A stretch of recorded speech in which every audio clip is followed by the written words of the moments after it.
Let us begin our Dhamma discussion tonight by paying respect to the Buddha, reciting Namo Tassa Bhagavato Arahato Samma Sambuddhassa.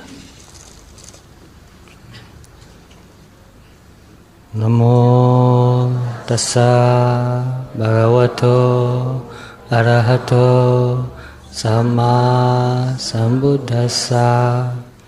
Namo Tassa Bhagavato Arahato Samma Sambuddhassa. Namo Tassa Bhagavato Arahato Samma Sambuddhassa.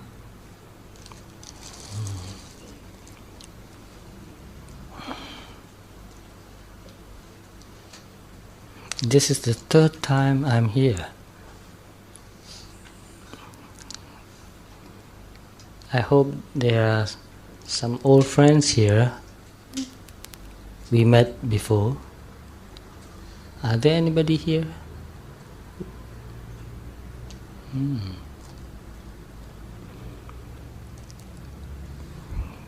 Sit as you like.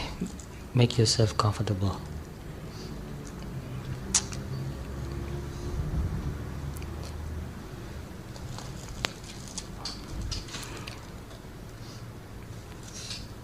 I see some of you have got books, notebooks to take notes. That's very good. I've got my notes too.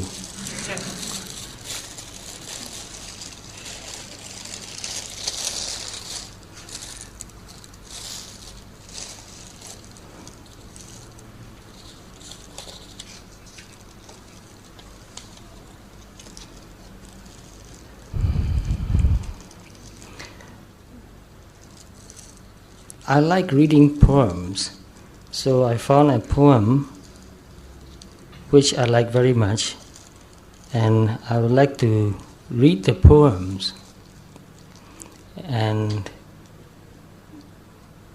tell you what I think about it, and you also try to understand in your own way how you want to understand that poem.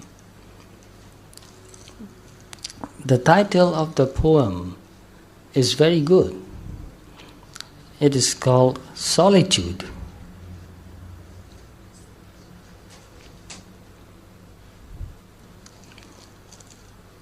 It was written a long time ago, written by somebody who was born in 1850 and died in 1919.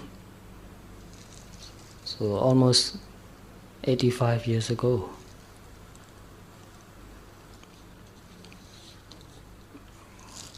And some of you may have read this poem, or at least part of this poem, because this poem is very popular. And the first line is, "Laugh and the world laughs with you." How do you like that? Laugh and the world laughs with you. I know some people who laugh a lot. Everybody, especially my friend who is sitting way back, she laughs for hours. So, laugh and the world laughs with you. The world means people. So, if you are happy and if you say jokes and laugh, people like to come to you. Because people want to be happy. Therefore, if you want to have a lot of friends coming to you, you must be a happy person. And when people come, you must have some things to say to make them happy and laugh, which is quite natural. But for us monks, it is not allowed to laugh loudly. So we have to suppress ourselves when we want to laugh. And you may have read that Buddha only smiles sometimes. But monks sometimes laugh. I know some monks, some of my friends, they laugh quite a lot because they are happy. So some people are naturally happy. Their temperament is happy temperament. So people are different. People have different personalities. Some people are naturally quite happy. And whatever happens, they will look at that situation from a very funny point of view and make fun of it. Sometimes they even make fun of themselves. They tell stories about themselves and they laugh. That's a very good thing to do, because taking things too seriously sometimes makes you feel very unhappy. But there are things that we must take seriously. But don't take everything seriously. Today, where I am staying, we invited many other monks too, including the monk here, these two monks here, and one very old teacher who is 89 years old. And this is the first time he visited Singapore. He's visiting Singapore. And all of us were very happy to see him. Not because he laughs a lot, but he was just very calm and peaceful and relaxed and natural. I watched him very closely. I met him before. I went to his monastery in Myanmar, in Rangoon. So I know him quite well. And he is a friend of my teacher, very close friend of my teacher who passed away 2 years ago. So I watched him, and he was so calm and peaceful and relaxed and so natural. He was not acting. He was just being himself. He was not self-conscious. Although there were a lot of people around sitting and looking at him, he was not feeling tense or self-conscious. And while he was eating also, I was sitting opposite from the table and watched him eating too. And this friend of mine, he helped that old teacher eat his meal. And he put what is proper, what the teacher may like, in the spoon, and the old teacher took the spoon and put into his mouth. Just very natural. And just to watch him eating makes me feel very calm and happy. He was so kind, so natural, so gentle, so relaxed. So people like people who are peaceful, kind, and relaxed.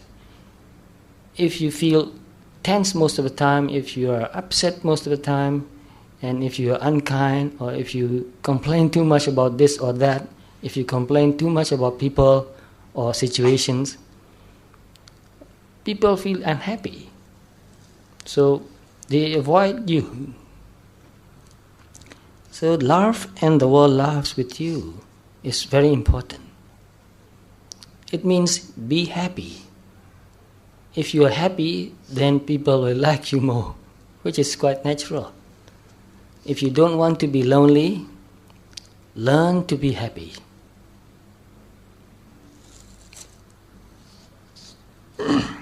And in the Mangala Sutta, there is one point in Mangala Sutta. In Pali, it is Samananancha Dasanam. Some of you are nodding. I think you know that part. So, samana means somebody who has overcome all defilements, who is pure, who is calm and peaceful. And to see such a person is a blessing. And the word blessing is not really the correct translation of the Pali word Mangala. When I look for the correct meaning of the word Mangala, I found that which is the cause to make life fulfilling, successful, and that makes you grow. So that which makes you grow, that which makes your life fulfilling, is Mangala. So how does that help you when you see somebody who is calm and peaceful and relaxed, and who is pure in his mind, in his heart? How does that help you? From my own experience, since I was very young, whenever I see people who are calm and peaceful and relaxed and happy, I watch them very closely, and I found that because in those days I was not very happy. Whenever I met people who are calm and peaceful and happy, I thought, this is amazing. To be calm, to be peaceful, to be relaxed, and to be happy. It's amazing. It is so easy to be unhappy. And some people are happy when they get what they want. People are happy when they are singing and dancing. People are happy when they have a birthday party or some kind of party. That is usual, not difficult. But those people that I met are happy for no good reason. They are just happy, no reason. That was really amazing. So I met a few teachers, lay persons, and also monks. Whenever I met them and watched them, they are always happy. When they are working, they are happy. When they are talking, they are happy. No matter what they are doing, I watch them, they are very calm, relaxed, and happy, and very kind, very generous. So I thought, this is amazing. So other people are happy, but if you ask them, why are you happy? They will tell you, oh, I'm happy because I got a lot of money today. That's not extraordinary, nothing unusual. Anybody will be happy if he or she gets a lot of money today. What about you? If you get a lottery today, will you be happy? If you win the lottery? Of course, most of you will be happy. But real happiness has no reason.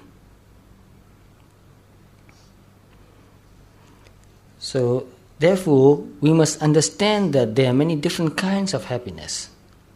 In the teaching of the Buddha talk about kama sukha. Kama sukha means sense pleasure, enjoying sense pleasure. Happiness you feel when you are enjoying sense pleasure. When you see something very beautiful, you feel happy. When you hear some good music, you feel happy. And I like good music too. I was a musician. I'm still very much attached to my violin. So when you hear good music, you feel very happy.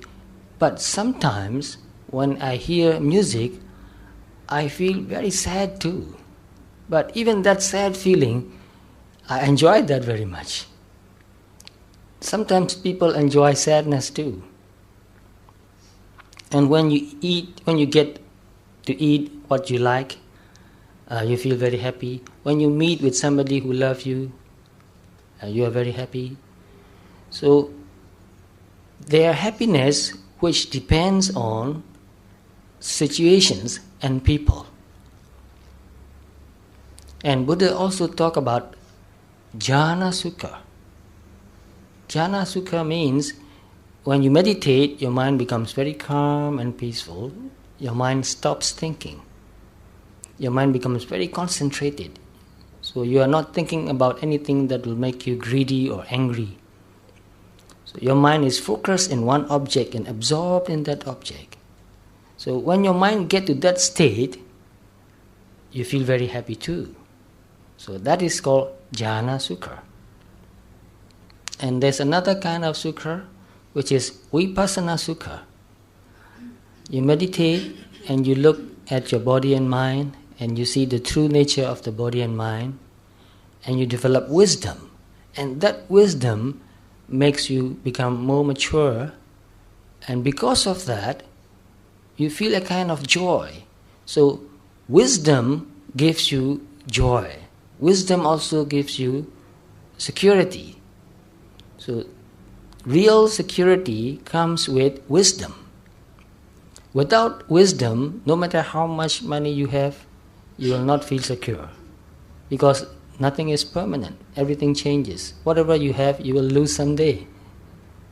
At least when you die, you will lose everything you have, including even your body. So when you practice vipassana, you develop wisdom, and because of that wisdom, you can accept anything. So because of that acceptance, you are more relaxed and peaceful and calm and happy. So that is briefly vipassana sukha. And when you attain enlightenment, that is called megha sukha and phala sukha. Because at that time, you can get absorbed into what we know as nibbana, the cessation of all phenomenon. So there are many different kinds of happiness, but most people only know the lowest level of happiness, karma sukha only. They want to see good things, which is okay. I like to see good things too. Good sceneries especially. And when you hear good sound, you feel happy. And I like to listen to birds especially. Birds are very happy. I never saw a bird which is depressed or unhappy. You listen to the birds and you feel that, oh, this bird is happy. Sometimes when I listen to the birds, I imagine myself the bird and feel how that bird is feeling when it is singing. So, normal enjoyment of sense pleasure is okay because it is not evil. But some people cannot restrain themselves. They want to enjoy sense pleasure and they go beyond the boundary. They break the precepts to enjoy sense pleasure. And if you do that, you may feel happy for a while, but you will feel guilty. And guilt is really painful. So to enjoy sense pleasure at the cost of your integrity, at the cost of the precepts, then you'll be unhappy. So we must understand that this normal sense pleasure should have a limit. But we must also understand that this sensual pleasure, which makes us happy, can also make us unhappy. Anything that can make you happy, the worldly sensual pleasure, anything that can make you happy can also make you unhappy. And when you enjoy sense pleasure, there's a limit to how much you can enjoy. For example, you like to eat chocolate? I like to eat chocolates too. Every morning here my friend, he gives me chocolates. But before I eat it, I must think very carefully how much, because I have diabetes and the chocolate has got sugar. So I eat chocolate, it tastes really good. So I eat it mindfully, but I stop when I need to stop. There must be a limit. If I eat too much, what will happen? It will make me sick.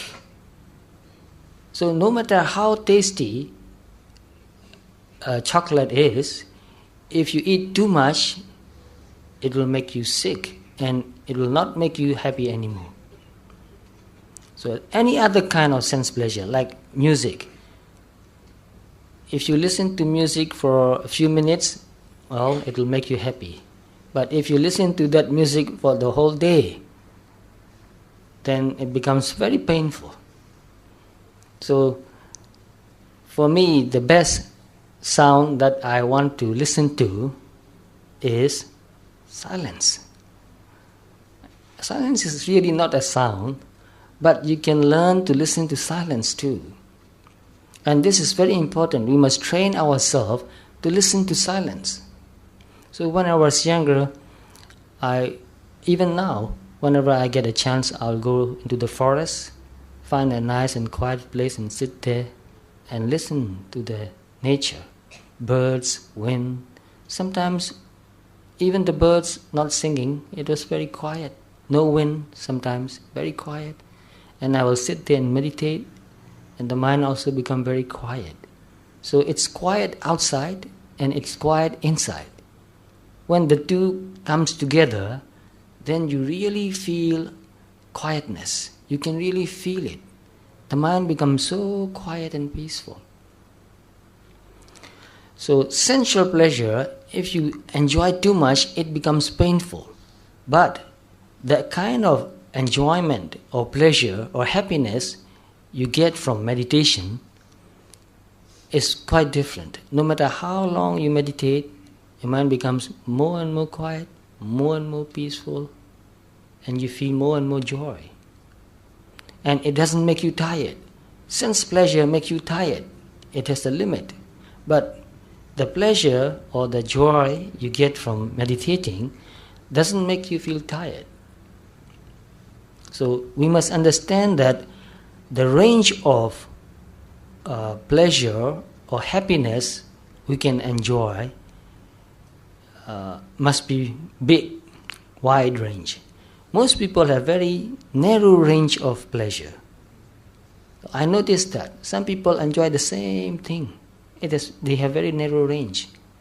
But some people have a wide range of enjoyments. So learn to enjoy harmless pleasures. And I have read a few books, and one of the books is called Simple Pleasures. So we must learn to enjoy simple pleasures. It doesn't cost you much, it doesn't make you tired, it's not evil. You don't break any precepts to enjoy those pleasures. So train yourself to enjoy more, then your mind will be more cheerful most of the time. Those who have narrow range of enjoyment sometimes become very depressed because the usual thing that they were enjoying does not give them any satisfaction anymore. So they feel boredom, they feel depressed.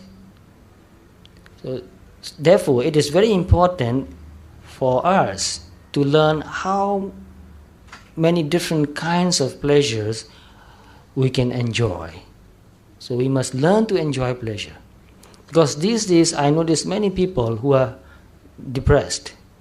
And when I ask them why they are depressed, or when I find out why they are depressed, I found out that they are not interested in many things. They are interested in only one or two things, very narrow. And they don't have many friends. They don't have hobbies. When I ask them, do you like playing musical instruments? They say no. Do you like painting? They say no. Do you like gardening? They say no. What do you like? They don't know. So if you have a very narrow range, sometimes that will not give you any happiness anymore. Then you become bored or depressed. So not only sense pleasure, learn to enjoy meditation. Meditation is really enjoyable. I learned to meditate because I enjoy meditation. And I keep meditating because I enjoy meditation. It's not something I must do. It's something I want to do. It's something I like to do. So, as you grow older, as you become more and more mature, what you enjoy also must become higher and higher. So we must learn to enjoy higher forms of happiness. So jhana is also a higher form of happiness, and vipassana also is a higher form of happiness. Therefore Buddha said jhana sukha and vipassana sukha. But let me read you the other part of the poem too, because it's a very long poem. So laugh and the world laughs with you. So if you have many friends, learn to be happy. It's our responsibility to be happy. Well, yeah, I have another thing here. Not only is there a right to be happy, there is a duty to be happy. How do you like that? Not only is there a right to be happy, we have a right to be happy. When you are happy, nobody can say that, why are you happy? You should not be happy. Nobody can say that. You have a right to be happy. But sometimes, strangely, some people feel that they have no right to be happy. Have you met people like that? Strangely, I have met a few people like that. Whenever they feel happy, they feel guilty. Because they feel that they should not be happy. So that's a kind of sickness. We have a right to be happy, but not only that, there is a duty to be happy. Why is that? Why is it a duty to be happy? Anybody can guess the answer? Right. It's contagious. Anything is contagious, yes. When you are happy, then anybody who come in contact with you feels happy too. So unhappiness is also contagious. Depression also is contagious. Anger also contagious. So in the same way, happiness also is contagious. So when we are happy, just by being happy, we are doing something good for the whole world. Just by being happy, we are contributing to the whole world.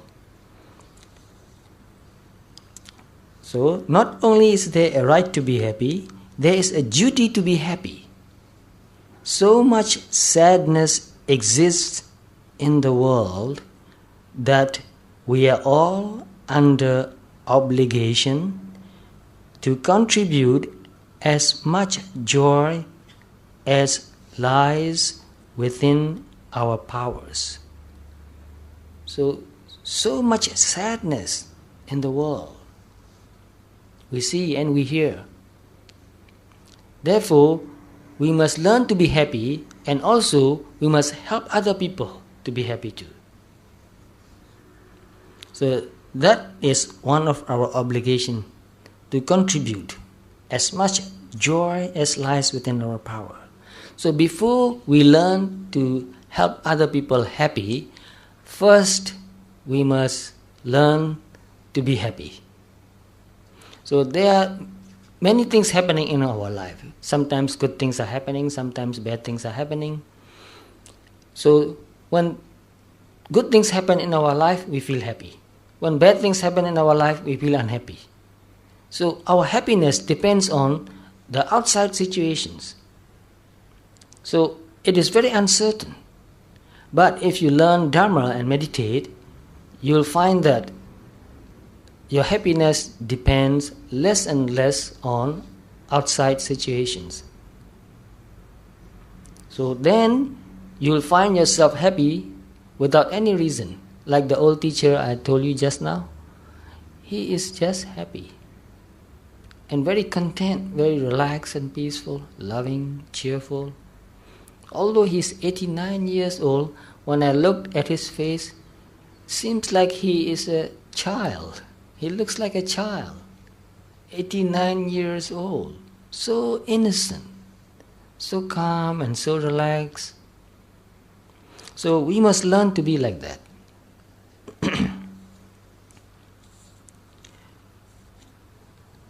Therefore, let me read this. Laugh and the world laughs with you. Weep and you weep alone. How do you like that part? Weep and you weep alone. Do you think the world is fair? When you laugh, they laugh with you. But when you weep, you weep alone. That's not fair. Right? What do you think?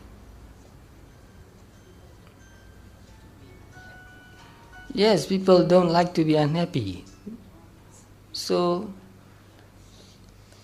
I don't blame people for not weeping when I'm weeping.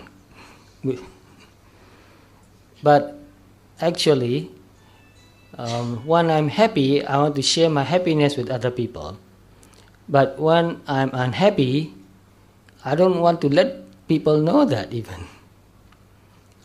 I will watch my unhappiness and learn something from it and overcome my unhappiness. So that's what meditation is about. Whatever you feel, you watch that and learn and grow and overcome that. So our teacher, the Buddha, taught us how to deal with unhappiness. So most of you must have read or heard Mahasatipatthana Sutta.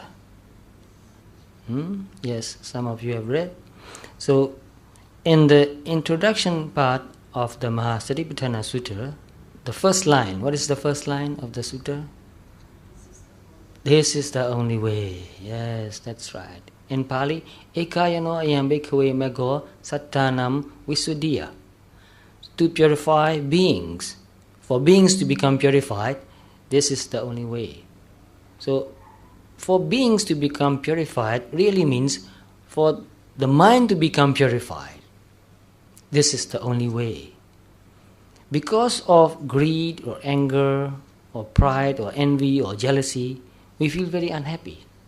If we don't have greed or anger or envy or jealousy or pride, we won't be so unhappy.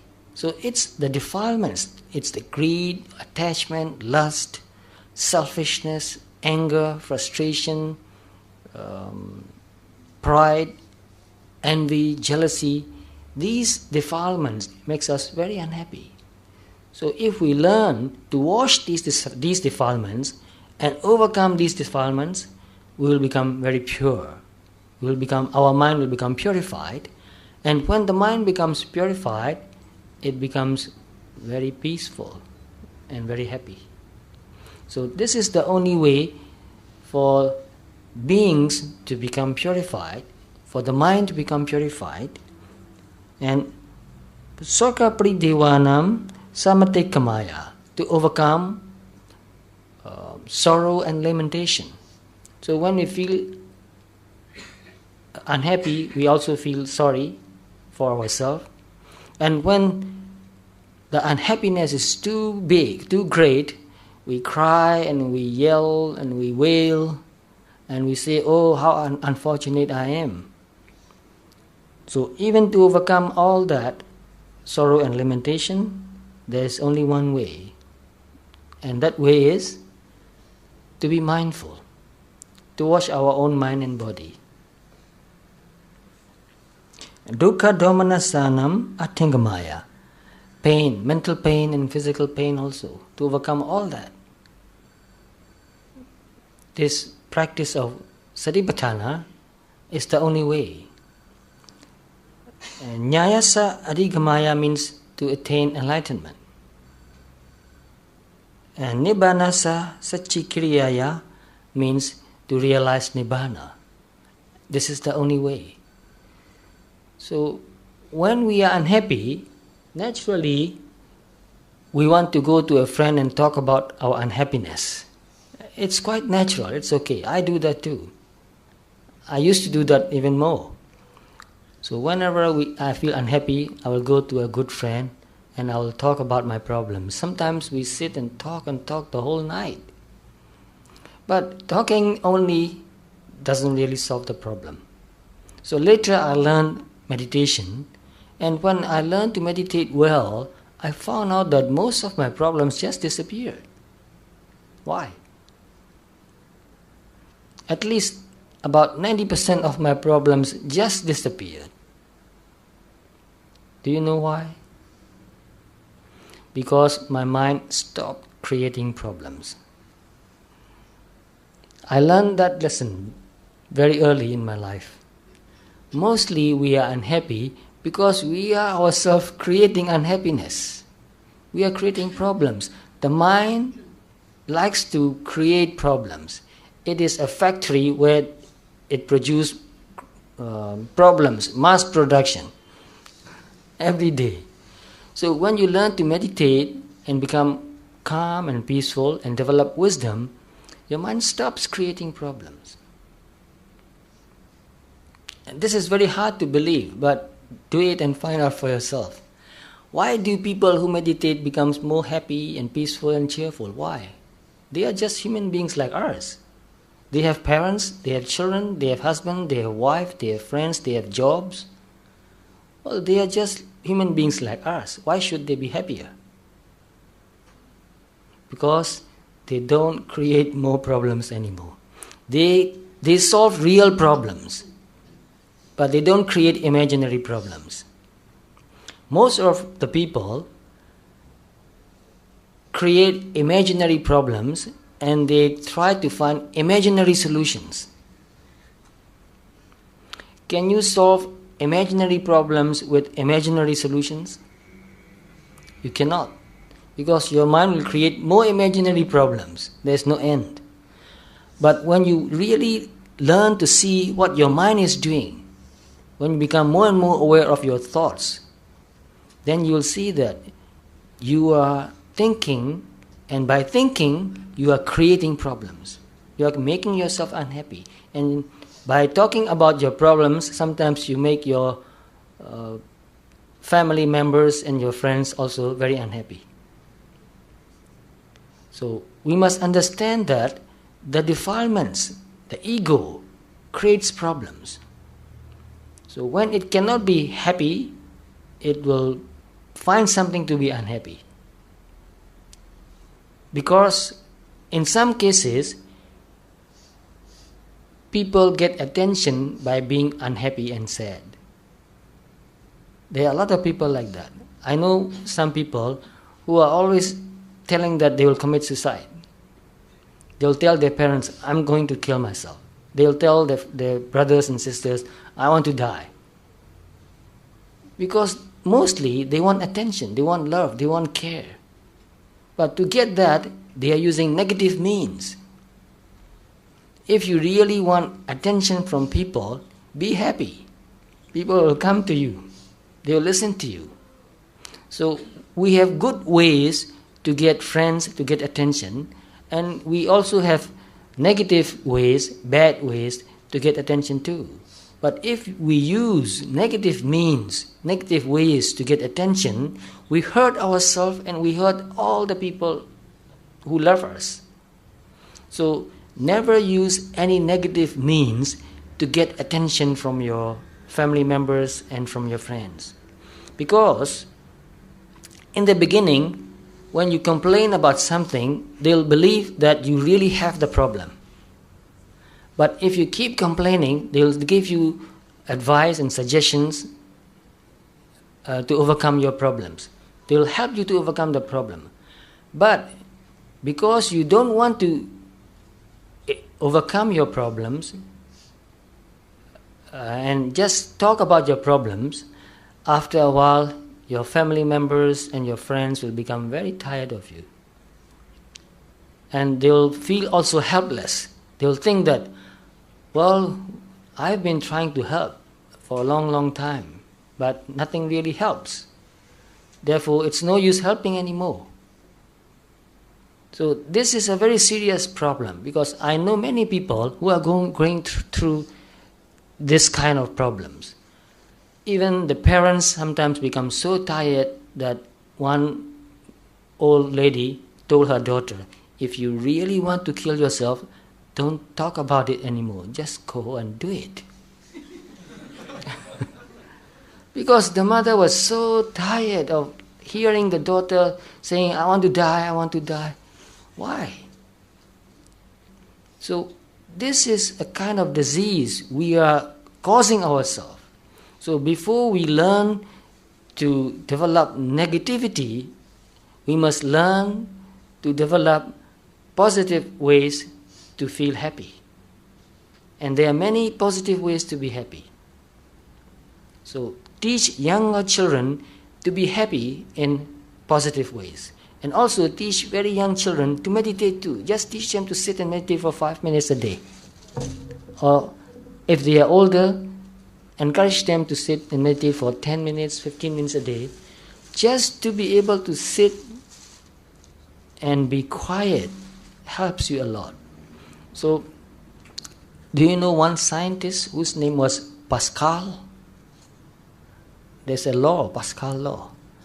And Pascal said that just because we cannot sit in a room quietly, we are creating a lot of problems and we are unhappy. If you just learn to sit in a room alone and just be quiet for a few minutes a day, and if you can, a few hours a day, that will help you a lot. So we must learn to be quiet and still, just to be very quiet and enjoy that too. So when I was younger, I was very experimental. I tried many experiments, scientific experiments, also meditation experiment. So I tried to sit very still, not moving at all. And just breathing in and out, paying attention to the breath, not thinking anything. So when the body and mind becomes very quiet and still, you feel very peaceful. That is very enjoyable. So whenever I had any problems, I will go up the hill, find a very quiet and peaceful place, and just sit there for a while. Let the mind become relaxed, let the body become relaxed and peaceful, and then meditate there for a few minutes. And I found out that after sitting there for 10 or 15 minutes, the problems didn't seem big anymore. I was able to cope with the problem. Sometimes I got a very good way to overcome the problem.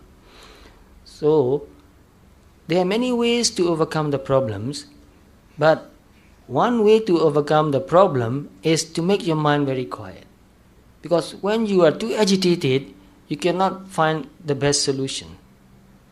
When you are very agitated, for example, when you are angry with somebody, with your mother or with your father or with your husband or with your wife, if you keep the anger, if you are angry and you go and talk about the problem, you'll create more problems because you are reacting with anger. But if you learn to meditate and become very calm and quiet and peaceful, you will see your anger getting weaker and weaker, and it will disappear. And your mind will become calm and peaceful. Then at that point, at that time, you are more objective. You are not biased. And at that time, your ego is not working, but there is mindfulness and wisdom, which is really looking at the problem and trying to find the best solutions. So in some cases, you may think that, oh, it's just human. He made a mistake. He said something wrong. Oh, no big deal.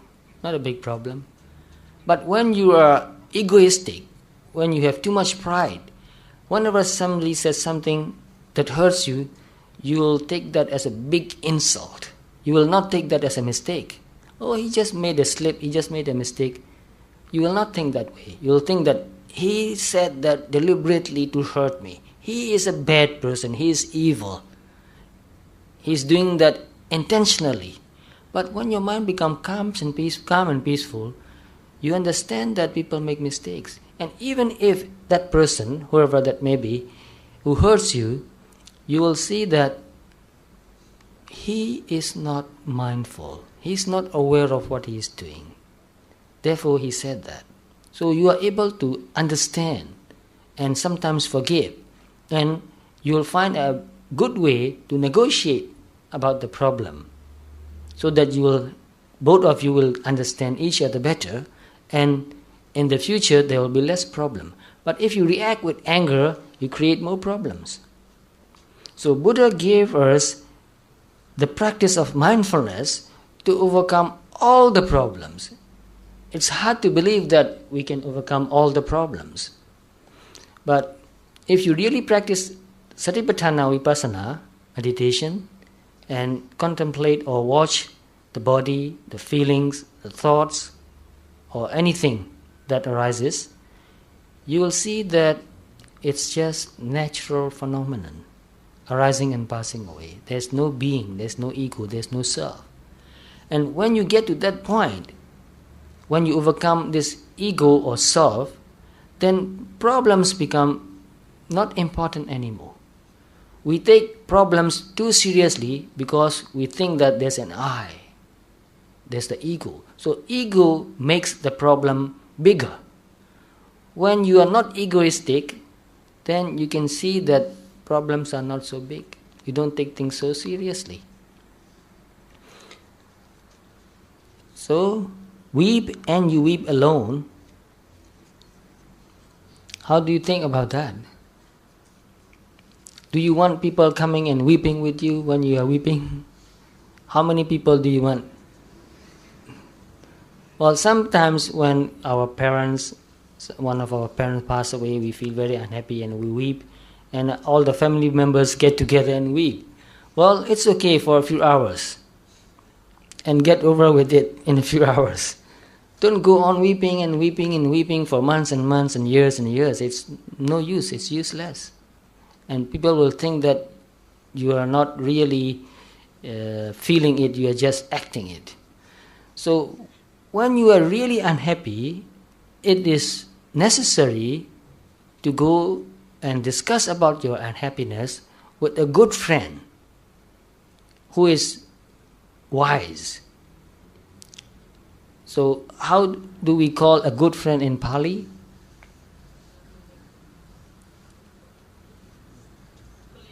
Yes, Kalyana Metta. Yes. So Kalyana Metta is a good friend, and we call him a good friend because he understands Dhamma and he practices Dhamma. He has some wisdom. So when we have problems, if we go and talk about our problem with somebody who is foolish, that person will make us feel that the problem is bigger than we think. He will not help us to find the problem.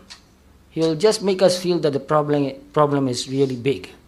But if we go and talk with another person who has learned Dhamma, who meditates, and who has developed wisdom, he or she will help us see that the problem is not that big. No problem is really big.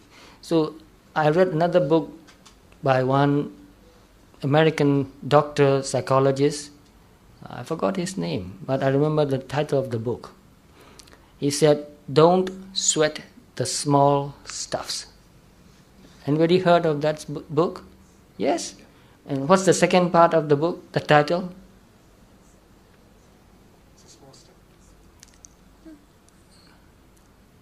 Yes, something similar like that. Don't sweat the small stuffs, and all problems are small stuffs, something like that. It's all small stuffs. That's it. So don't sweat the small stuff, and it's all small stuffs. Can you agree with that? It's all small stuffs. But it's very hard to agree because we want to think that some problems are not small stuffs. Some problems are really big stuffs. But if you learn to meditate and develop wisdom, you will see that even dying is small stuff. Really, some people face death very calmly, very peacefully, with courage. Sometimes even with cheerfulness. Some people I know died very cheerfully, very peacefully. For them, even dying is small stuff. But for some other people, every small problem becomes so big that they cannot find any solution. So, how big or how small a problem appears to you depends on how mature you are. How mature you are by practicing Dhamma. By practicing and seeing that everything is impermanent and there's nothing that will really give you permanent satisfaction, and there's no ego, there's no control. Everything arises and passes away depending on conditions. So when you see these three characteristics very deeply and accept it, When you really see it, you accept it. When you think about it, it's difficult to accept. But when you really see it in your practice with wisdom, automatically, because you see with wisdom, that wisdom see that this is the truth. And because you see that as a truth, you accept it without even thinking about it, which means you have no resistance to accepting the reality, the truth. Most of us have resistance accepting truth, accepting reality, because we want things the way we want them to be. We just imagine. So when we develop wisdom, we don't imagine anything anymore. We see things as they are, and we are accepting. So that is maturity. To accept that which is true is maturity. To accept that which is inevitable is maturity. So how big or how small any problem appears to you depends on how mature you are in your practice. So therefore, when you are mature, and sometimes when you have problems and you feel unhappy, you don't cry anymore. There is a problem, okay, you'll find a solution. And when it cannot be solved, you'll say that, okay, there's no solution, just accept it. So, weep and you weep alone doesn't become a problem anymore. So, for the sad old earth must borrow its mirth, but has trouble enough of its own. When we have problems, we want to cry and we want other people to come and cry with us, but people won't do that. They will not come and cry with you because they have their own problems.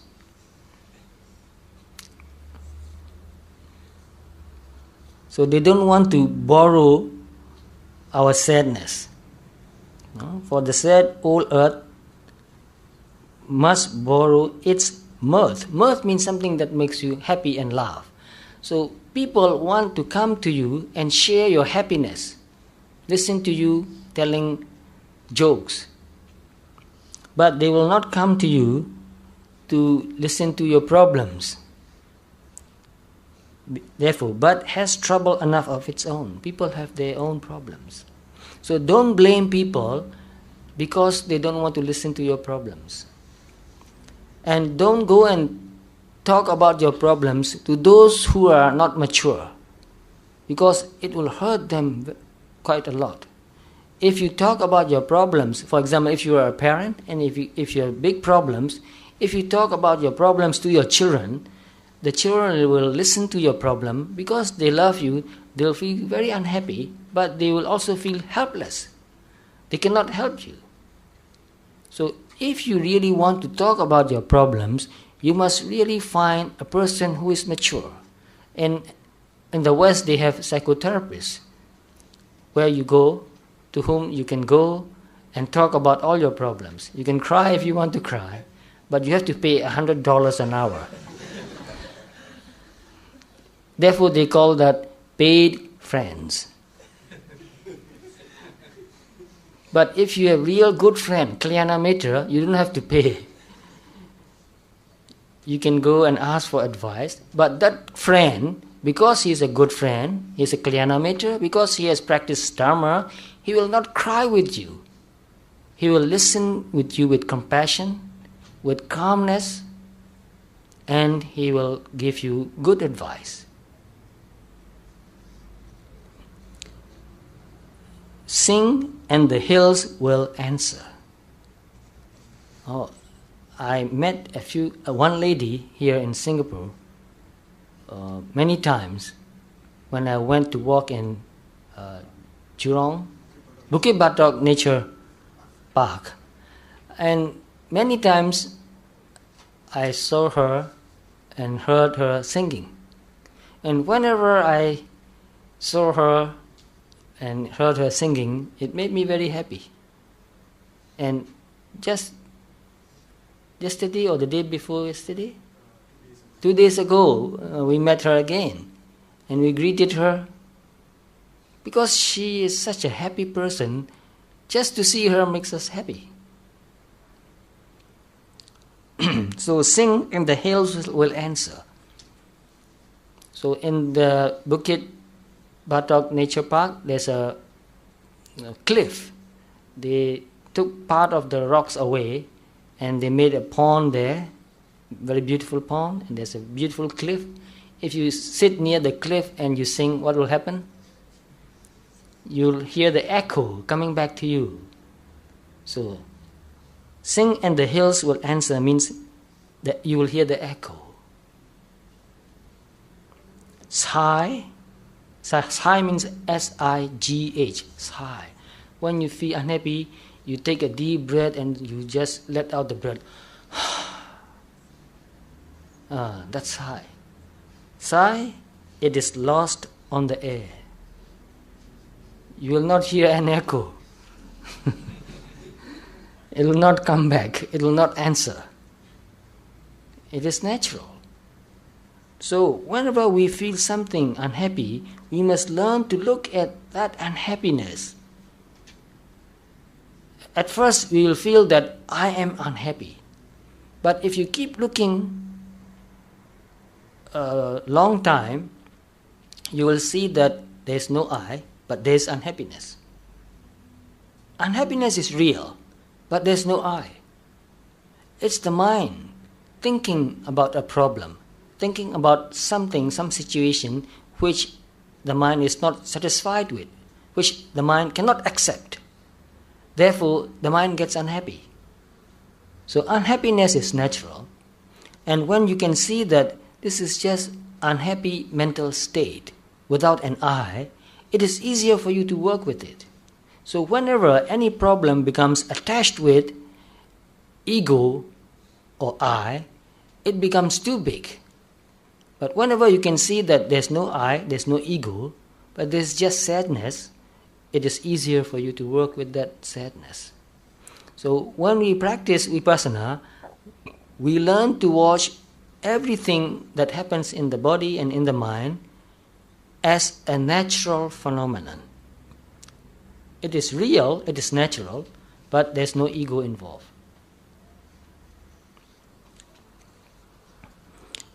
The echoes bound to a joyful sound, but shrink from voicing care. So the echo bounds to a joyful sound.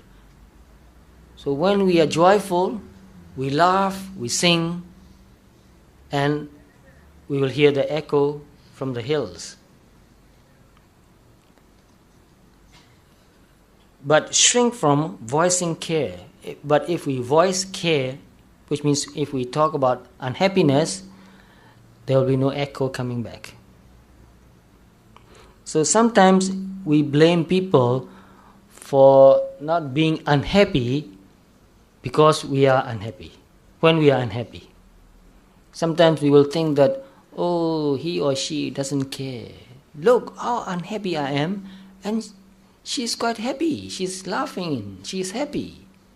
How can she be happy when I'm not happy? So we feel that if I'm not happy, those who love me should not be happy. There's no right. You have no right to be unhappy because I'm unhappy. And if you love me, you must cry. You must not laugh. So if you are laughing, then you are not caring. So unconsciously, sometimes we blame people for not being unhappy when we are unhappy. We get very upset. Sometimes we get really angry. Sometimes we will not talk with that person anymore. This really happens to most people. So just think about it. Just because we are unhappy doesn't mean that those who love us should be unhappy. We should not demand such thing. They have the right to be happy. But we can ask for help. That is okay. If we really want to solve the problem, we can ask for help. But we should not expect that they should be unhappy. Rejoice, and men will seek you. Rejoice, be happy, and people will look for you. Because to be with somebody who is rejoicing is joyful. It makes you happy. So that's why, like I said, the old teacher who came to us this morning, we were so happy to see him.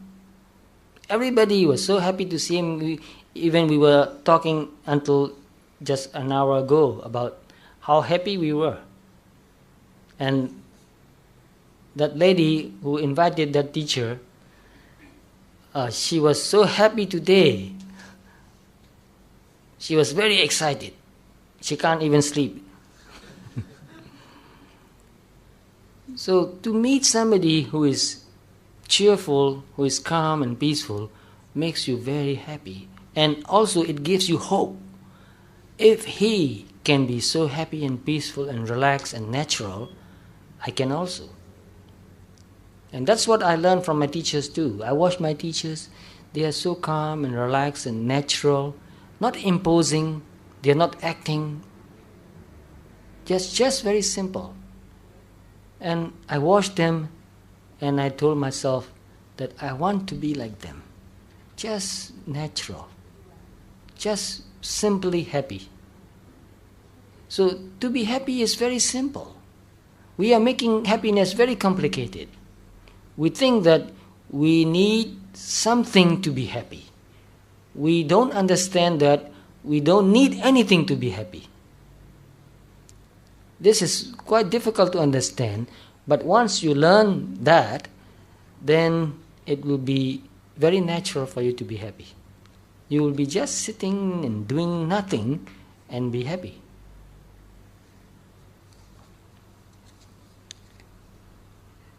Rejoice and men will seek you, grieve and they turn and go.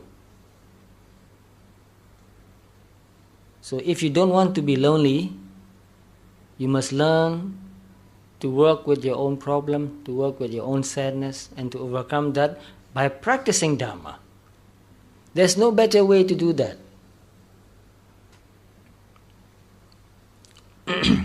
They want full measure of all your pleasure. People want full measure of all your pleasure. If you throw a party and people will come and eat and drink, and they'll sing and dance, they'll be very happy.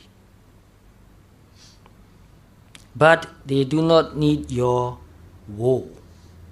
W-O-E, woe.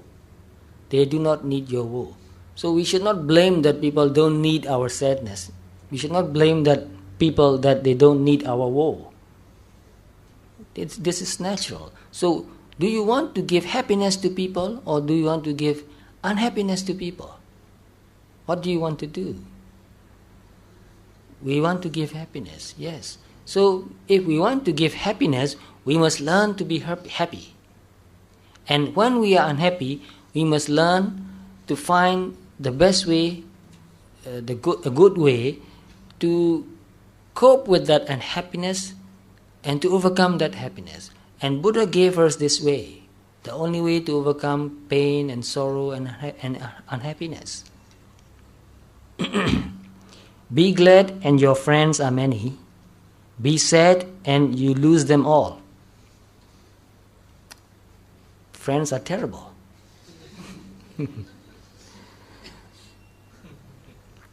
And this is true in most cases, but not in all cases.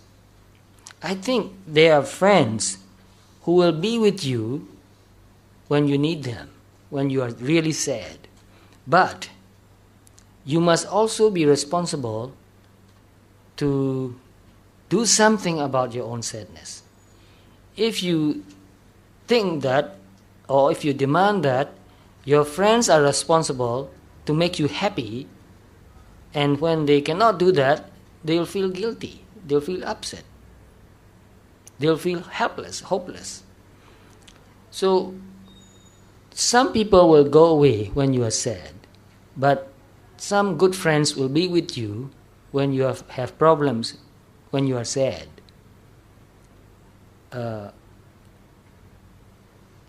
One condition only you need. You sincerely want to work with your problems. You sincerely want to find a way to overcome your problems. If you don't want to solve your problem and just want to talk about it, nobody will listen to you unlimited. So I know many people who talk about their problems with other people, and they came to me also and talk about their problems, and I've known them for more than 10 years now. I have given up. Because I know that this person does not want to solve the problem. This person just wants to talk about the problem. Just keep talking about the problem. Whenever I give an advice, this person will say, that doesn't work for me. And I will give another advice, and then this person will say, that doesn't work for me. So no matter what advice you give, that person will say, it doesn't suit my problem. It doesn't work for me. I told that person to meditate, and this person said, this meditation technique doesn't work for me. I told her to meditate in a different way, and then this person said, this technique doesn't work for me. And I couldn't find any way, any kind of meditation practice that works for that person. So I know that this person does not want to solve the problem, does not want to be responsible for the problem. So what can you do? You cannot go on listening the problem for years and years. You have many important things to do. So we must understand that when we have a problem and we don't know how to solve the problem, it is all right to go to another person who is wiser, older, more mature, or who has similar problem before and who have solved the problem, and ask for advice. But when you get that advice, you must honestly apply that advice. Work. So if you really take the advice and try your best honestly to solve your problem, maybe sometimes it will solve your problem. But if that advice doesn't solve your problem, you can go and discuss the problem again. And if the person see that you are really honestly working with your own problem, he or she will find another way to help you solve the problem. But if you go on and on doing like that, that person, your friend, will find out that you don't really want to take responsibility. So if we want to take the responsibility for our own problem, we will find many people who are willing to help us. People like to help people. But only if their help really affects you. Which means when you ask for advice, when you ask for help, and you get help and advice, and you get well, you get better, then they are very happy that they have helped you. But if you don't take responsibility, they will stop helping you. And it's not their fault. Even in some cases, Buddha refused to help. Because Buddha knew that it's no use giving advice to this person.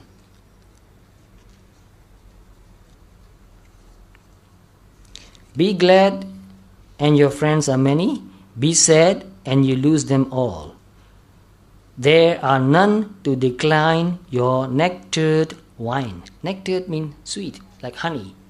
So, there are none to decline your nectared wine, which means you give them something sweet to drink, they will not refuse it. They'll drink it. They like it. But alone, you must drink life's gall. Gall means something bitter. So, alone you must drink life's gall. Life's bitter taste. We must drink alone. So I found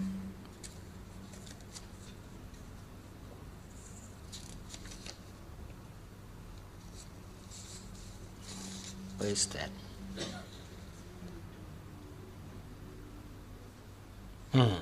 here, do not rely completely on any other human being.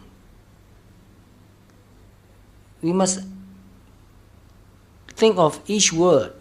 Do not rely completely. We can rely partially. People can help us only to a certain degree, limited. So do not rely completely on any other human being. We meet all life's greatest test alone. So life is like a test. Problems are like a test. And we meet all life's greatest test alone. And what about death? Who can share our death with us? We die alone.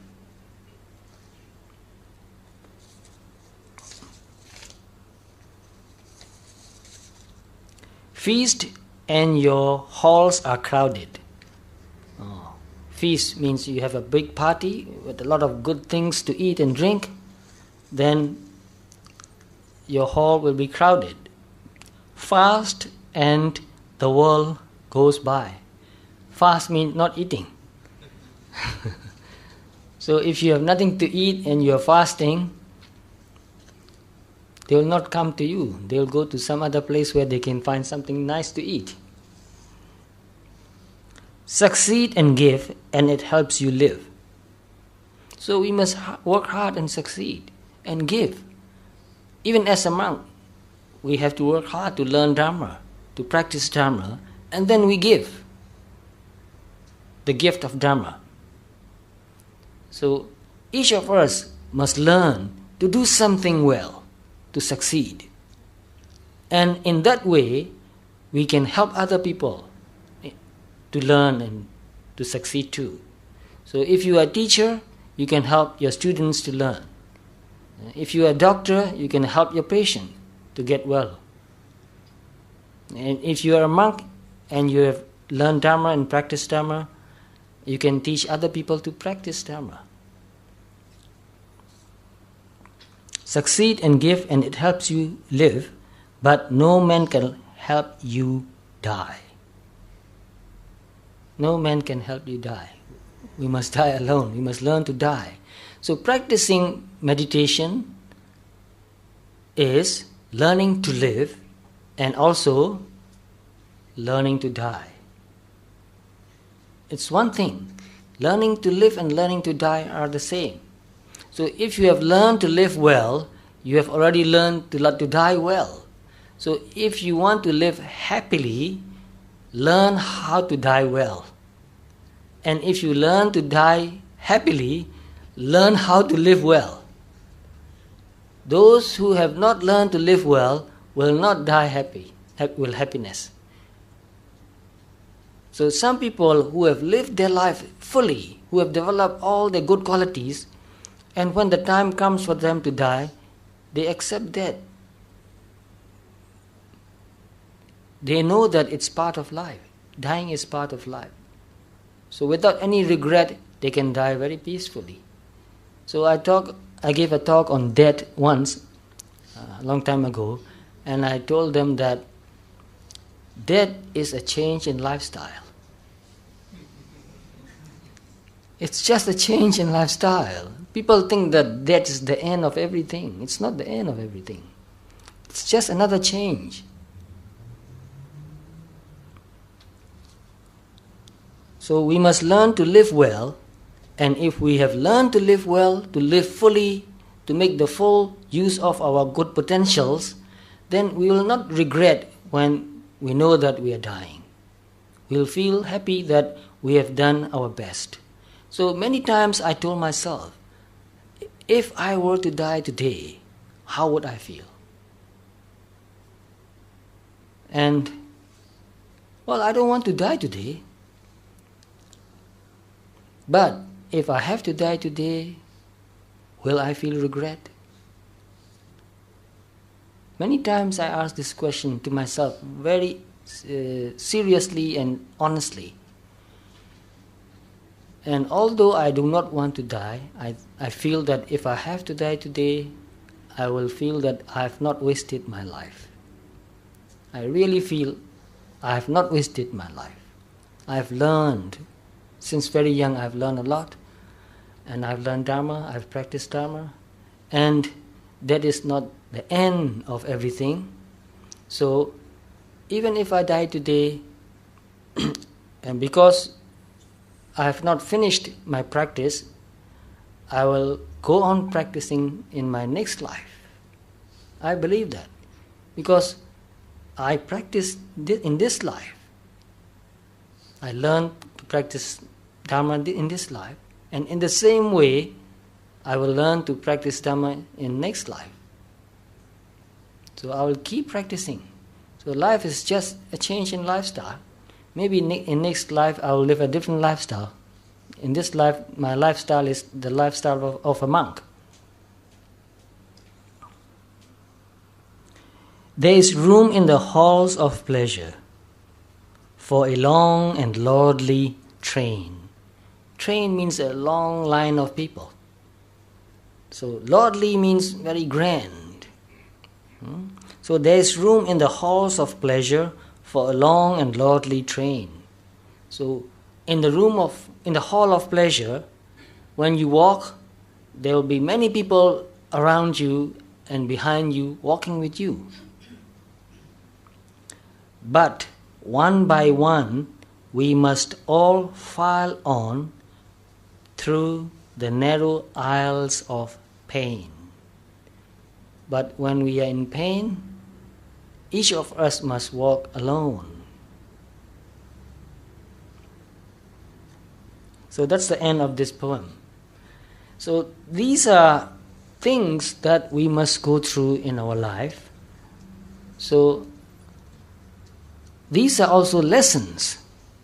Every difficulty, every pain, every loss in our life is a lesson for us to learn and grow, to accept and also to let go. So practicing Dhamma is also learning to accept and also learning to let go. So if we have learned that, the sooner the better. So after we have learned to accept, after we have learned to let go, then living life becomes an easier game. Can you see life as a game? No, most of us see life as something very serious. But there's a book I've read, and the title of the book is called The Master Game. So life is a master game. We must learn to play it well.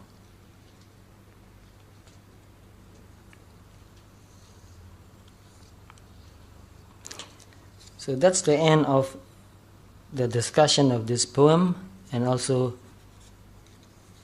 my advice to you to learn to meditate. So if you have any questions, please.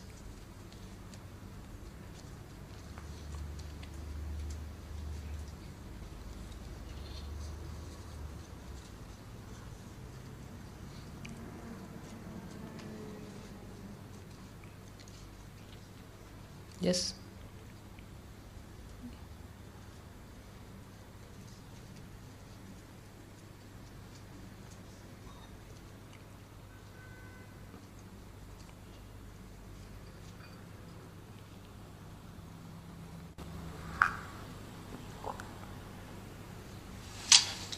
Sometimes when we are very sad or we have a problem, but how do we calm ourselves down? I just think down. Sometimes the mind just keep on thinking of problem and we. But once we know, we can be out of the state. But when we are in it, it's very hard to be out of the state. Right. That is quite natural. Just a state of happy and unhappy state. Mm-hmm. But once we are in it, sometimes it's hard to get out of it. Get out of it. Yes. This is quite natural. I know what you mean. But once you know it, it's very simple. But when you are in it, you stop in it. I have learned to work with such situation quite naturally. So when I was younger, when I was in my teens, like any other people, I had a lot of problems.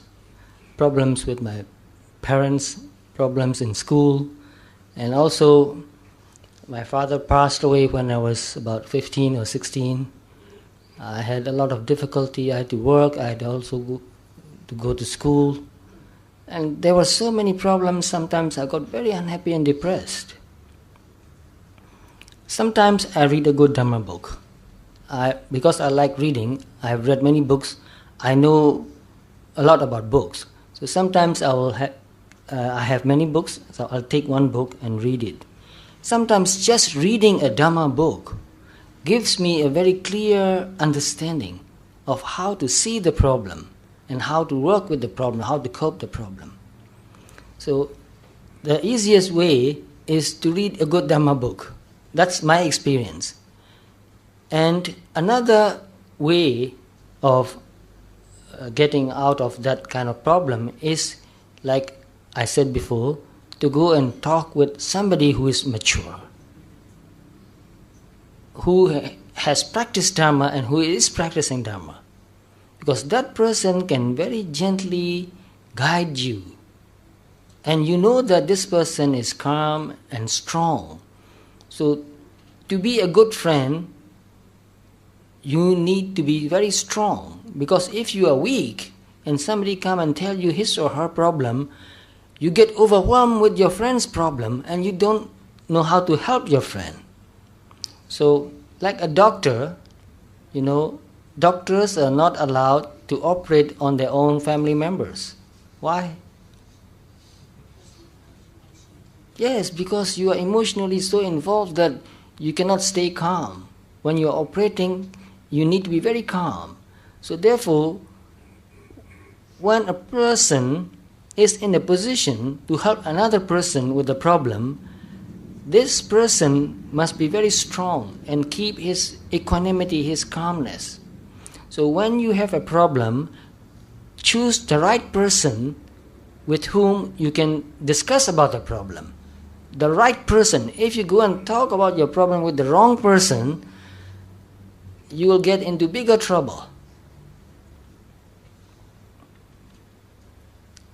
So that's one way. And Buddha also gave that advice too. And another thing that I did was, I just walked up on the mountains.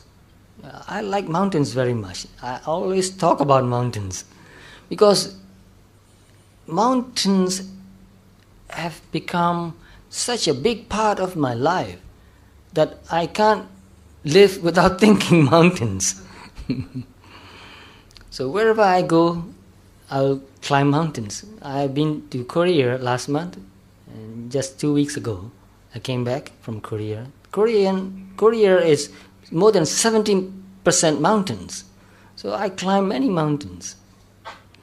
So since I was very young, whenever I get some time, I'll climb mountains. And because of that habit, when I felt very unhappy or sad, I climbed mountains and find a very quiet and peaceful place. Especially in Myanmar, in our country, there are monasteries and pagodas, stupas in almost every mountain. So it's not difficult to find a nice place to sit. So when I was younger, I climbed the mountain and find a place, peaceful and quiet place, and then just sat there for a long time, just sitting there alone. And mountains give you a kind of perspective because it's so high. From the mountain I can look down, and down there is the city. I can see houses, some houses. So it's like you are not only physically high up, mentally also you are very high. So it gives you a kind of perspective. So from the top of the mountain, I will look down at the city, and I think, look, there are so many people living in the city with so many problems. But up on this mountain, there are no problems.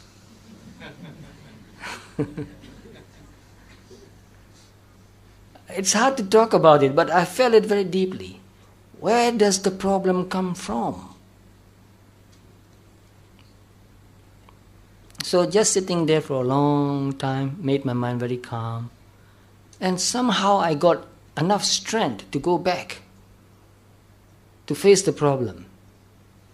Mostly the hardest problems are personal problems, relationships, problems in relationships. It's not difficult to get a job and to earn enough to live on. If you don't waste your money, you always have enough. But the biggest problems are problems in our relationships. Very difficult to work with. But if you have a calm and strong mind, you know the right thing to say. You can develop the right attitude. So with the right attitude and with the right speech, it is easier to solve the problem. With wrong attitude and wrong speech, the problems get bigger and bigger.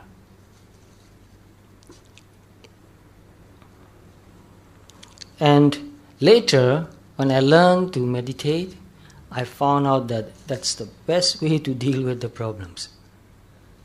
When you meditate and your mind becomes really calm and quiet and peaceful, all thinking stops, then at that moment, you have no problems. Then you know that where is the problem? It's in your mind. It's your thinking.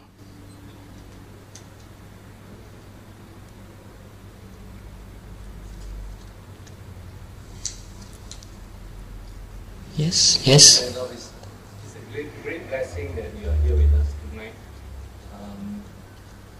Can you share with us your years of experience in looking at your mind and your body? Just like fire is hot and sugar is sweet, what is the true nature of our mind?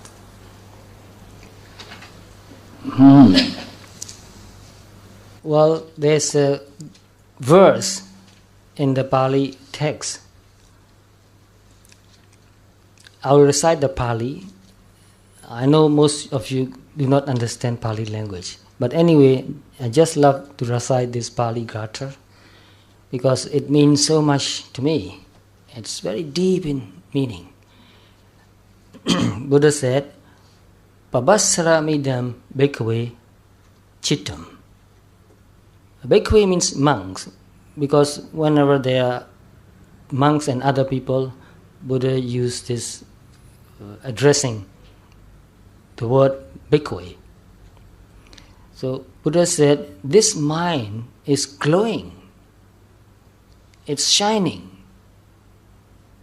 So Pabassaramidam bhikkhave chittam ahagandukehi upakilisehi upakilitam. Because of the visitors, which are defilements, it is defiled. So defilements are visitors. If you know that they are visitors, when they appear in your mind, you see that these are visitors. Defilements like greed, lust, attachment, anger, frustration, and many other, envy, jealousy, doubt, all that. If you can see these as just visitors, agandu means visitors, then it is easier for you to let go. Because we identify with greed. I want.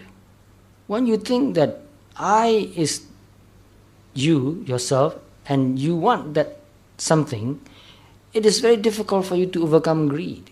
But when you can see greed as just greed and nothing more, it is very easy to overcome greed and let go. And if you really need something, you can find a proper way to get what you want. So even greed has a limit. When you are wise, and when you want something, you find a proper way to get it.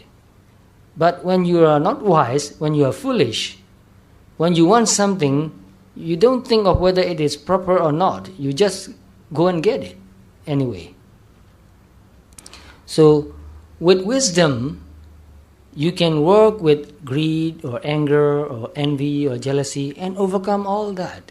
And after you have overcome all these defilements, at least to a certain degree, you'll find yourself becoming happier and lighter and more peaceful. So the true nature of mind, according to this Kata, is that Pabasramidam bhikkhave chittam. This mind is pure and glowing and bright. We can learn to develop that kind of mind. When there are no visiting defilements, by its own nature, it is calm and peaceful and pure and bright. In Sayadaw, where is this Kata found? I learned it a long, long time ago.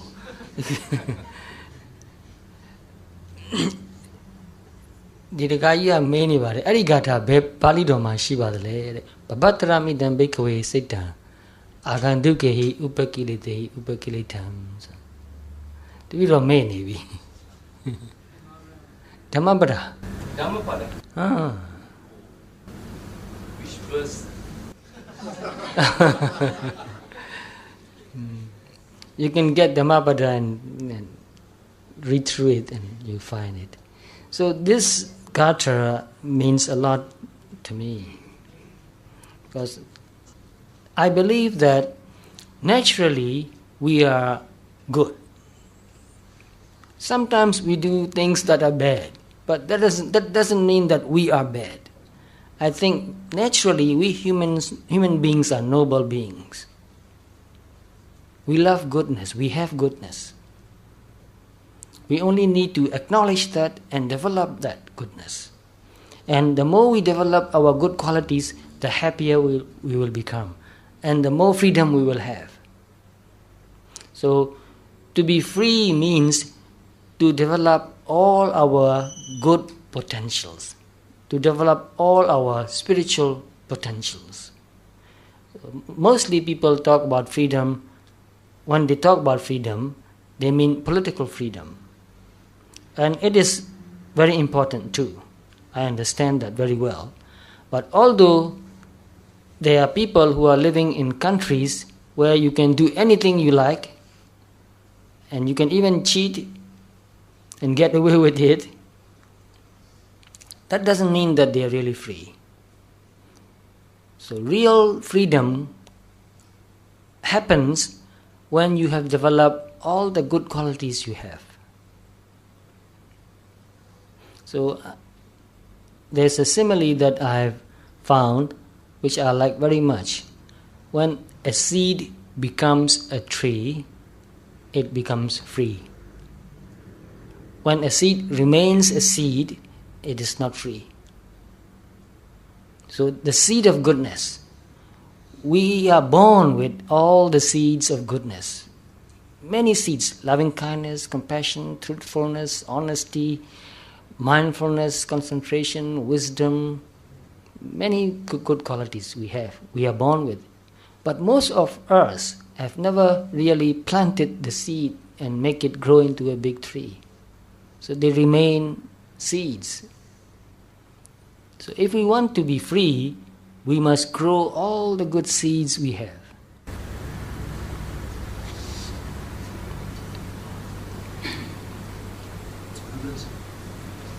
I want to share a statement with you.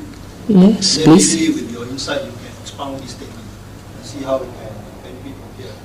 Yes, please. Something about the state of mind, loneliness. Loneliness. Loneliness is becoming a sickness in society nowadays. I know. Yes. Aging population. So this statement that I read goes something like this: if we are lonely, we have to love the person we are lonely with. About loneliness, that means we won't feel lonely if we love the person we are lonely with. Can you please help to expound this statement?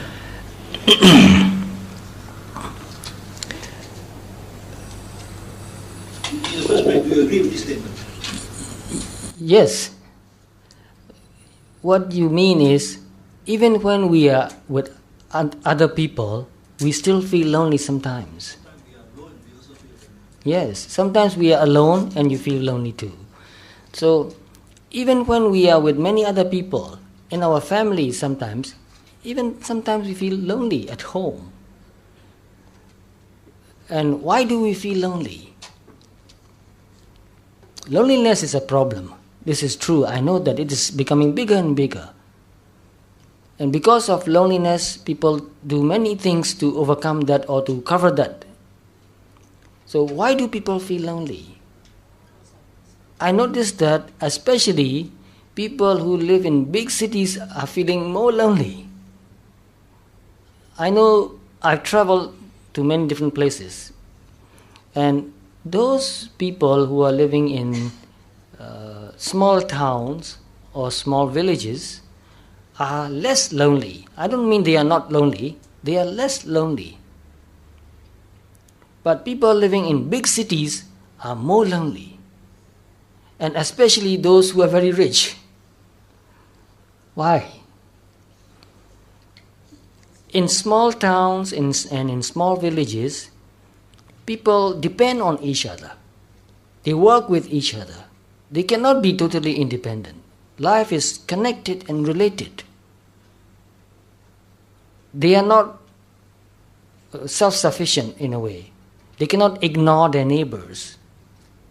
They have to learn to live with their neighbors, work with their neighbors, and share what they have with the neighbors and help the neighbors. For example, in small villages, I've noticed that when somebody is repairing his house, many people will come and help him repair his house or build his house.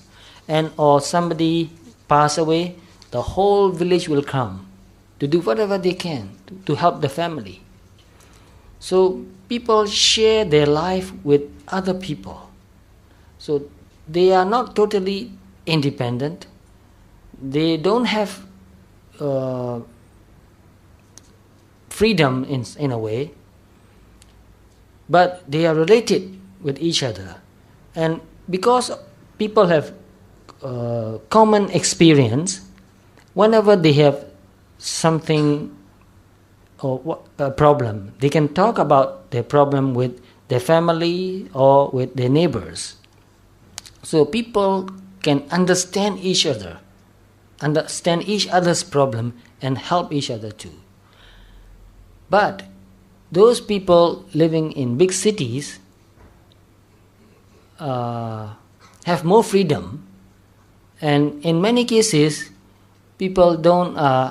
most people are not intimate with their next door neighbors. People, especially people living in big apartment houses, when they meet each other, they just say, "Hello, how are you doing?" "Oh, fine." That's all they talk about. They don't really share their life with other people. And even if you talk about your problem, they will not understand, because people are living in very different world. In small villages, in small town, people are living in a small community. They have common problem, common belief. Whatever they have is common. So it is not difficult for people to understand each other. But in big cities, people have very different lifestyles and different beliefs, and it is difficult for people to understand each other. And also, in the big cities, people have more independence, and they don't want to talk about their problems much. They hide their problems more. They don't even tell their families sometimes. And sometimes even their family members could not understand.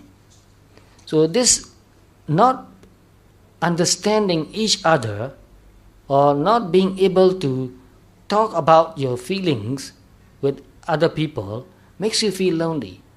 Even in your own family or even in your office, in your work, when you cannot communicate what you feel very deeply, you feel lonely. You may be talking the whole day about things that are not really important. Just to kill time, you may be talking, but you don't talk about what really matters to you. So when you cannot talk about what really matters to you, you feel lonely. So what do we do when we feel that? You cannot go and live in a village. You are here, you are stuck here in the big city. So we must learn to understand ourselves. That's why we learn to meditate and to watch our own mind and body. So by watching our mind and body, we learn a lot about our own mind. And we learn also to develop our good qualities. So when we have developed our good qualities like mindfulness, concentration, wisdom, loving kindness and compassion and all those good qualities, we feel very good about ourselves. And whenever there's a problem, with that wisdom, we can see and understand the problem very well and work with the problem. Therefore, we become our own best friend. And sometimes we need to be lonely. Whether you can agree with me or not, I don't know. I need to be lonely sometimes. I mean, to be really alone. With nothing, no books to read, nobody to talk to, nobody to talk with. Don't want to. So we must learn to be really alone. Most of us are not alone because we are thinking too much about many things. So even if a person is living alone in a deep forest, but this person keeps thinking about what happened in the past or what will happen in the future or all the things that he enjoyed in the past, he's not alone.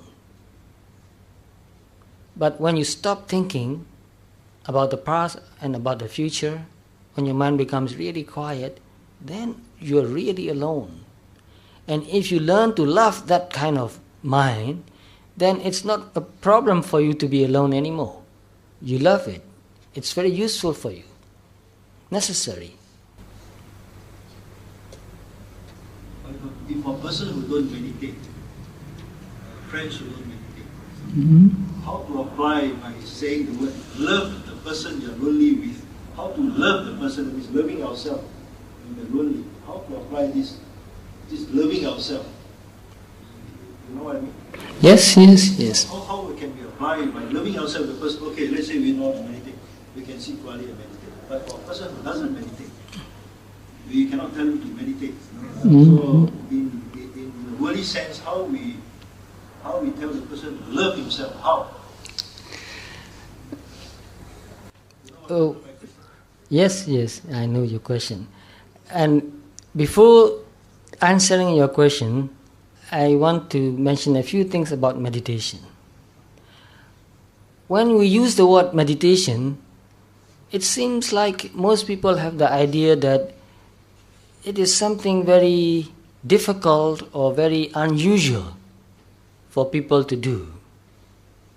But from my perspective, from my understanding, meditation is our nature. It's a natural part of being human. And there are many different forms of meditation practice. There are meditation instructions in the book, but I believe that there are many other ways to meditate which are not in the book. So when I feel anything, I can just be with that feeling, watch that thought, and understand that feeling and thought. And that is also meditation. Sometimes, like I said before, when I feel very unhappy, I will just go and sit in a quiet place. And by being alone for a while, I learn to accept that feeling. It may not go away, it doesn't go away. It's not so easy to go away. But I learn to accept that feeling. Sometimes I did something wrong and I feel very unhappy and guilty about that. And I will go away and sit alone and think about what I did. And you need to be alone to have a very clear perspective. So when you are alone and look at what you did and why you did it, you find out that you are just human. It's human to make mistakes. So when we see that whatever happens to us is natural and acceptable, then it is easier to live with it. So when you reject anything, when you resist anything, it becomes a big problem. So in many cases, if you can just accept loneliness, it's not a problem anymore. So even when you feel lonely and you look at that mental state, you can see that mental state as just a child. Sometimes I see that with myself. Sometimes I look at my mind and I see that, oh, look, there's a child. So when you see that mental state or that feeling or that emotion as a child, you can, even if the child is naughty or did something wrong, you can forgive that child lovingly. So I feel that no matter how old we are, we still have a small child in us. And that child feels lonely and unhappy and sad most of the time. It's the child in us that feels lonely, that feels sad, that feels unhappy, that wants a lot of attention and love from people. So when you can see that there still is a boy in you, lovingly you can, how do you say that? Comfort, yes, you can comfort that child. It's okay.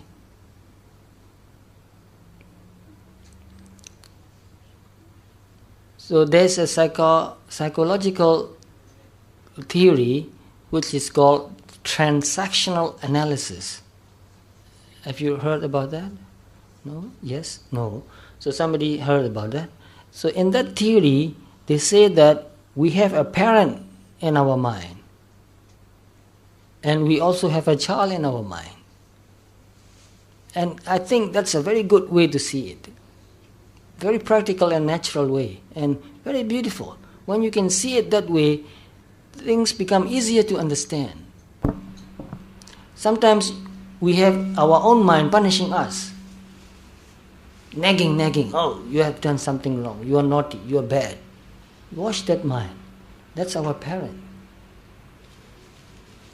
Sometimes there's a child that is wanting attention. Look at me. Even when you have done something good, you want people to know. Look how well I did.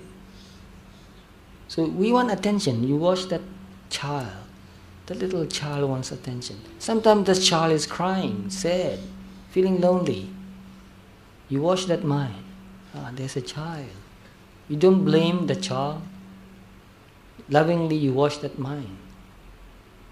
So if you want to know more about how to work with this problem, try to find this book, Transactional Analysis. Transactional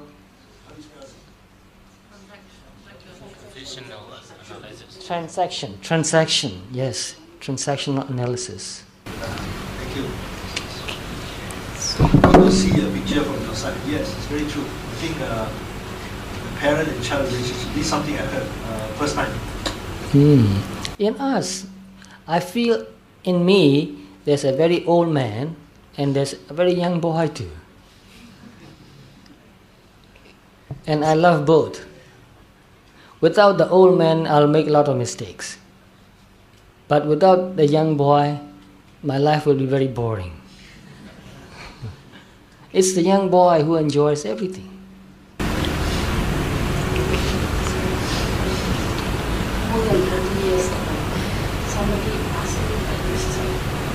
He said, because he heard that I was from Dhamma, he asked me that he had visited a lot of mosques. And he had visited so many independents. And so many, he was a Catholic and he had been to so many churches.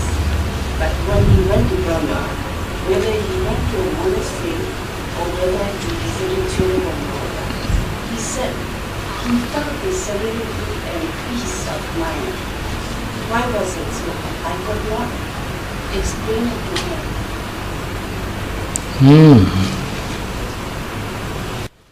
Many people said that. I've heard many other people said that. Whenever they went to Sri Pagoda, they felt very happy. And when I was in university, a university student, at that time I declared that I had no religion. Since I was very young, I did not have a religion. I was only learning to find out more about religions. But many times I will get up very early in the morning at about 3, sometimes 4, and I'll walk to Sri Tikon Pagoda. It is a long way. I don't know how many miles, 5 or 6 miles. A long way to walk. And I like walking very much, especially early in the morning. So I got up very early in the morning, 3 o'clock or 4 o'clock, and walked to Sri Tikon Pagoda. And I arrived there very early when there was not many people there. In those days, they did not lock the gate. There was no gate. But these days, now they have gates and they lock the gates. So I went to the Sri Tikon Pagoda early in the morning, and then I sat and meditated for a while. Even though I did not call myself a Buddhist, I still meditated since I was 16. I started meditating. And whenever I went to Sri Tikon Pagoda, especially in the morning, I felt very calm and peaceful. So the environment affects you very much, especially a place which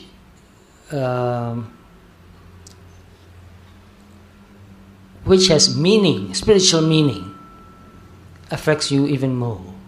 So Sri Tikon Pagoda is a shrine actually of Buddha's relics. So just because there is Buddha relics in this shrine has a very important spiritual meaning, because we know that Buddha was very wise and pure. Even though he has passed away into Pranirvana, his relic somehow has the power to influence people.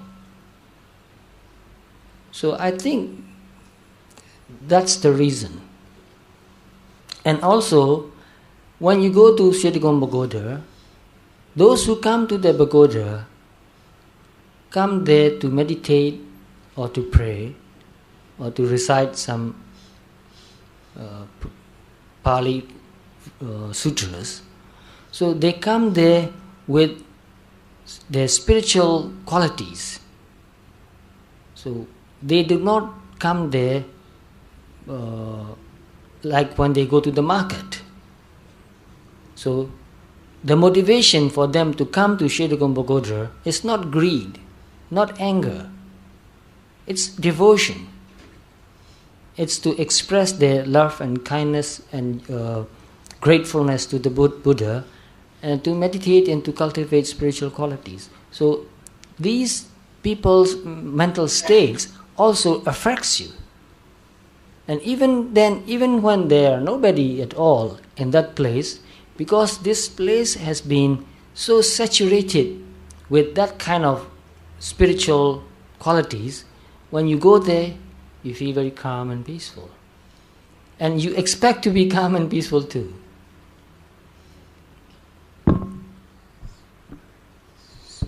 Not only pagodas, because I like mountains, I'm going to talk about mountains again. There are some mountains, and when you climb to the top of the mountain, when you get there, you feel really calm and peaceful. I can't explain why. There are places in the world, in many places in the world, where when you go there, you feel very calm and peaceful. In Mexico also, some scientists even did some research work on that. Mexico is a high plateau. It's a very high place. And Mexicans also have very profound spiritual practices. And one psychologist, a very famous psychologist, maybe you have heard of him, Carl Gustav Jung, he went there. And he felt that, in his book he wrote about that, when he went there, he felt very calm and peaceful. So maybe the place itself has some influence on people's mind and body. And also because in old traditional Mexico, they practice some kind of meditation. They teach even young teenagers to meditate. To become a man, first you must learn to meditate. So they have a kind of an initiation ceremony. I think we need to revive that kind of practice again. To become a man, first you must learn to meditate. If you have not learned to meditate, you are not a man yet. You are not a grown-up. Yes, I really take it very seriously. You see, many of my friends told me, I talk with many younger people, and I encourage them to learn to meditate, to pay attention, to be mindful, to whatever they feel, they think. So gradually they learn to meditate, and when they come to the point when they can see their mind very clearly, and they are mindful, and they know that they are mindful. So to be mindful is one thing, to know that you are mindful is another thing, which is a step higher. And when they learn to know that they are mindful, they came to me, and with great excitement and happiness they say that now I know, when I'm mindful, I know that I'm mindful. And when I know that, then I feel that now I am a human being.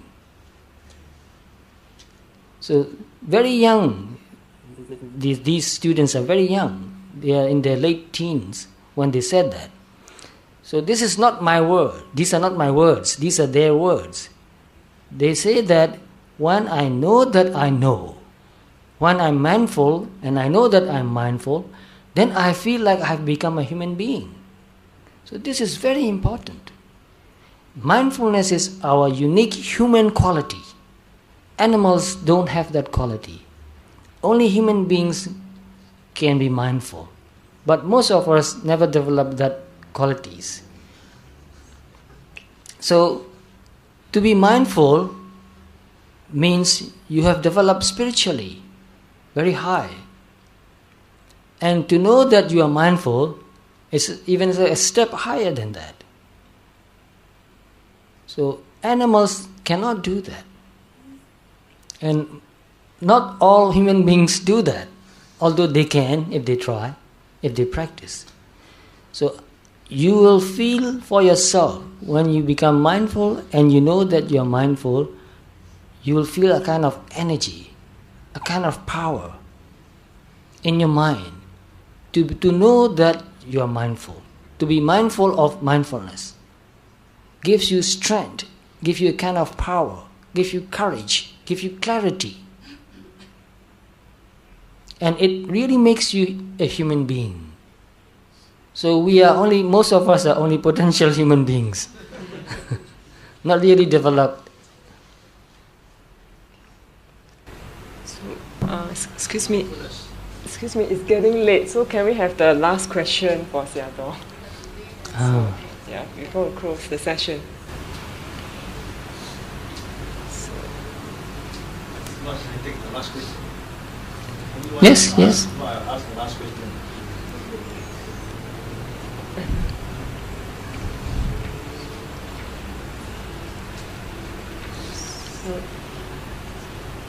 You go ahead. Yes. You mentioned about mindfulness.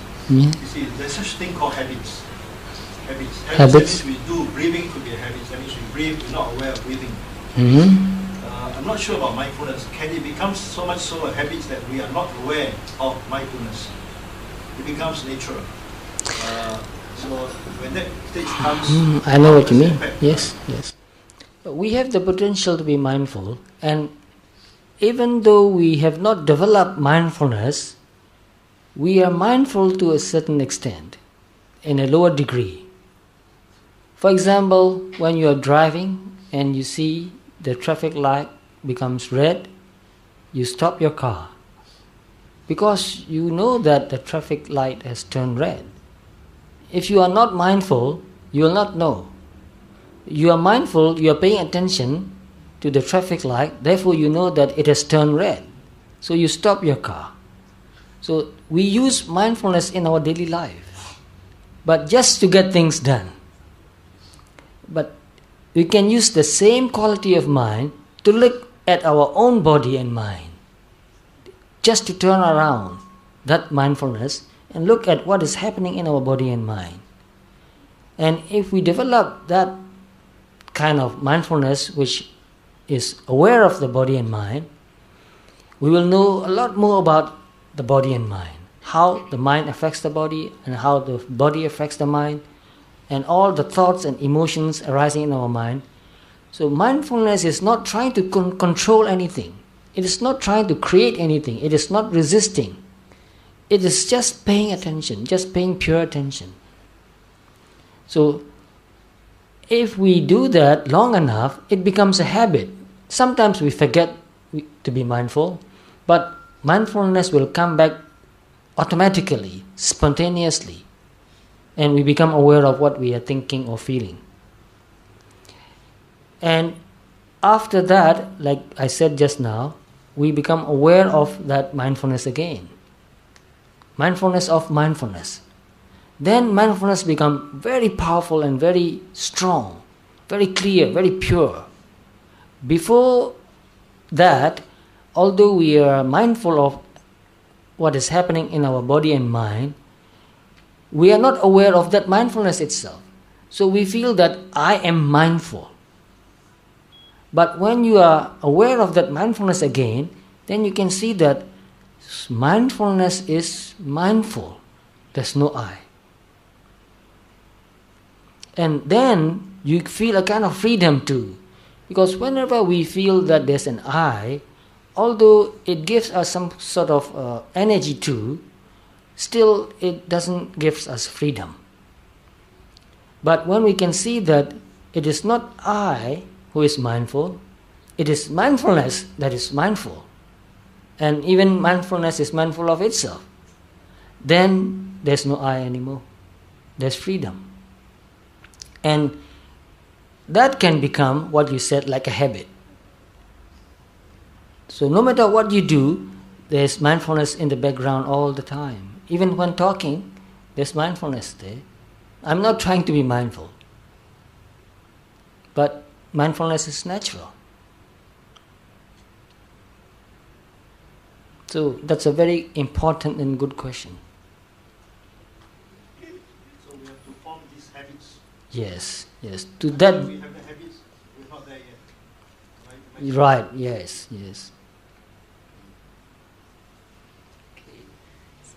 So thank you, Seattle, for giving us the Dhamma talk tonight on coping our problems and to meditate to improve ourselves. And next, one announcement. Next Friday we have this Dr. U Dhamma Piya to give us a talk here at 7:30. So we'd like to see you next Friday. Okay, that's all. Sadhu, sadhu, sadhu.